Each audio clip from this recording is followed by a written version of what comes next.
আলামিন আওয়াজ দিস কইলাম বড় করে আমিন বলো। এই ইহুদির আল্লাহ মানে কয়জন রে?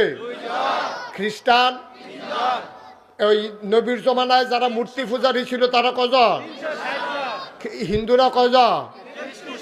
আর আমরা হস না ডাক একটা তো সারা বড় ছড়াই দিছে এক আল্লাহ সুবহানাল্লাহ কয় না কি আল্লাহ এই ব্যাপারে পরে কথা আইতেছে ধৈর্য ধরে বসো ওয়াজের একটা পরিবেশ হইতেছে আওয়াজটা ঠিক রাখ আলামিন আওয়াজ দিস কইলাম বড় করে আমিন বলো জোরে। তাইলে আল্লাহর নবী আর আবু কথা মনে আছে নিও মোহাম্মদ ইহুদি ডাক দিয়া কয় মোহাম্মদ তুমি দেশটার ভিতরে একটা ফ্যাস লাগাইতে আসো আমরা কেমনে মিলজিল করে আসলাম গরিবরা আরো গরিব বানাইলে ইসলাম ধনীরা আমরা আরো ধনী হইয়া গেছলাম গা